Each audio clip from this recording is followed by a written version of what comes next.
Ever get this feeling? Like, you're walking a different path than everyone else. That maybe, just maybe, Yeah. you're meant for something We're more. diving into that today, that deep. Sometimes exhilarating, sometimes So you have perplexing. a feeling of being a chosen one. Okay, I know it sounds like we're picking out fantasy novel characters. But stick with me. We're dissecting a YouTube transcript called Why Chosen Ones Are Often Set Apart from the Cloud. It's about that internal experience of feeling different, like your purpose has its own zip code. And through this deep dive, we'll see if we can unpack it, maybe even find some surprising insights into why this feeling resonates with so many of us. It's fascinating, isn't it?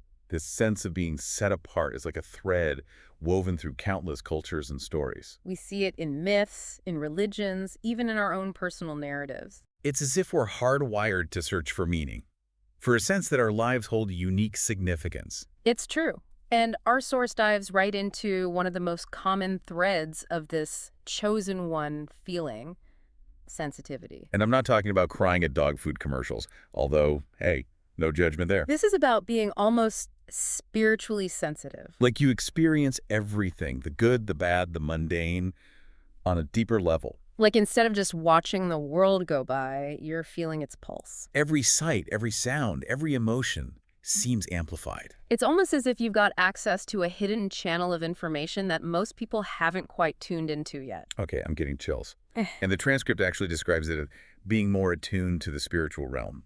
It even uses this analogy of trying to have a heart-to-heart with, say, a higher power. While someone's blasting heavy metal next door. And that's where the importance of solitude comes into play. It's not about disliking people, but needing those quiet moments to reconnect with that inner signal.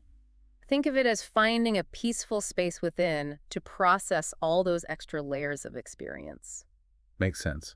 I mean, even in a more practical sense, if you're constantly bombarded with stimulation, wouldn't you need time to process it all? But for someone who's wired for this kind of spiritual depth, that need for quiet, for reflection, it's magnified. Precisely. And this is where the whole introversion-extroversion thing gets interesting. It's not just about social preferences, but about where you draw energy from. It's almost as if the chosen one archetype leans towards introversion, because that internal world where they connect with themselves, And potentially something larger, is so incredibly active.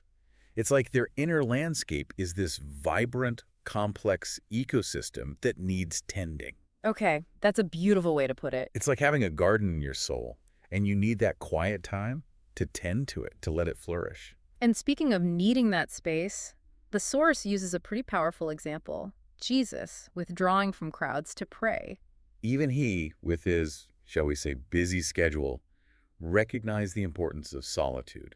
And it wasn't just about avoiding distractions, was it? It was about aligning himself with his purpose. About connecting to something larger than himself to gain clarity and guidance. Right. So maybe this need for solitude, this feeling of being different, it's not a flaw in the system. Maybe it's about tapping into something bigger, something that could guide not just our own lives, but maybe even influence the world around us. Now that raises an interesting question. What if this feeling of being a chosen one is actually a call to leadership? Not necessarily in a leading armies and conquering lands kind of way. But leading in the sense of seeing a different perspective, Maybe a better way. and then having this urge to share that with the world. Exactly. It's like being given a glimpse behind the curtain. And realizing you're meant to pull it back for others. But as you can imagine, it's not always easy being the one with the flashlight in a dimly lit room. You're telling me. The transcript even talks about how chosen ones often crave deep, meaningful connections. But struggle to find them. It's like you're fluent in a language nobody else seems to speak. And it's not about wanting to be the center of attention, is it? It's about the longing for that soul-level resonance. For conversations that go beyond the surface. It's almost as if those with this chosen one sensibility have an internal compass tuned for authenticity. Making small talk and surface level relationships feel... Well, unfulfilling. Oh, it's like, us. I appreciate your offer of a juice box. But could we talk about the meaning of life instead? Precisely. And think about the example the transcript uses. Jesus and his 12 disciples. He chose a small, dedicated group. Instead of trying to build a massive following, It suggests that finding your tribe those who truly get you. is far more valuable than collecting a crowd of admirers. Makes you wonder. What if the very act of searching for those connections Of being brave enough to be vulnerable with your true self? is part of the chosen one journey? Maybe it's about leading by example. Showing others that it's okay to be a little different. A little more. Yeah. Absolutely. It's about having the courage to be your authentic self. Even if that means standing out from the crowd. But there's a flip side to that, isn't there? That sense of not quite fitting in. Can often lead to feeling misunderstood. Oh, tell me about it. It's like you're speaking in perfectly good English. If everyone's looking at you like you've suddenly switched to Klingon. It can be isolating, frustrating, even a little heartbreaking at times. It certainly can. But what if, And stick with me here. instead of seeing this feeling of being misunderstood as a negative, We view it as a sign that you're actually ahead of the curve. okay, now you're really speaking my language. Go on. What if the way you see the world, the things that make you feel different, Those are actually glimpses into a future that others aren't quite ready to see yet. so instead of being the odd one out, we're like pioneers, trailblazers venturing into uncharted territory. Armed with nothing but our unique perspectives and a whole lot of courage. Precisely. Remember that biblical quote about the narrow gate and the broad road?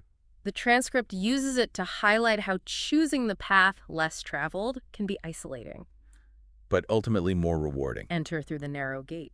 For wide is the gate and broad is the road that leads to destruction. But small is the gate and narrow the road that leads to life, and only a few find it. Goosebumps. Every time. But you know, there's something so empowering about that image. Like, yeah, maybe it's tough being the one forging a new path. But there's also incredible freedom in it. The freedom to define your own journey, to create something truly meaningful. Even if it looks different from what everyone else is doing.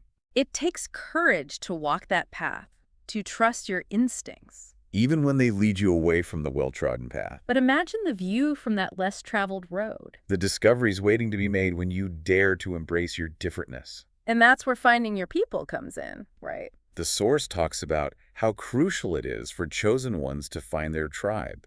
But not just any tribe. It's about those rare souls who not only accept your different drummer, but want to dance to its beat right alongside you. Yes, it's like you walk into a room. And finally, your weirdness is celebrated. No need to explain, no need to downplay any part of yourself. You're finally home. It goes back to that deep connection we were discussing. Your tribe gets it. They understand your journey, your quirks, your passions, without needing a translator. It's a space where vulnerability isn't scary. It's celebrated. Because it's the key to authentic connection. It's like everyone else is speaking in binary code. And suddenly you find your people fluent in your soul language. Exactly. And remember Jesus and his disciples. They were a tribe, each with their own unique strengths and weaknesses. But united by a shared purpose and that deep, unspoken understanding. Okay. But can we also acknowledge that even chosen ones need a break from saving the world sometimes? Like, did they ever just hang out, share stories, maybe have a good laugh? I bet even enlightenment comes with a side of inside jokes. I'd like to think so. It's about finding that balance, isn't it? Honoring your unique path while remembering that even the most extraordinary journeys are more enjoyable with good company. So, for anyone out there resonating with this whole chosen one thing, but feeling a little unsure about what it all means, The source leaves us with this. Stop waiting for your destiny to tap you on the shoulder. it's about embracing the journey, trusting that you're exactly where you're meant to be right now. It's about recognizing that those qualities that make you feel different, Those aren't bugs in the system, they're features. they're the brushstrokes of your unique brilliance. And trust me, the world needs your specific brand of magic. I love that. So as we wrap up this deep dive, I have one last thought-provoking nugget for you. What if your differentness isn't a burden to bear, but a seed to plant?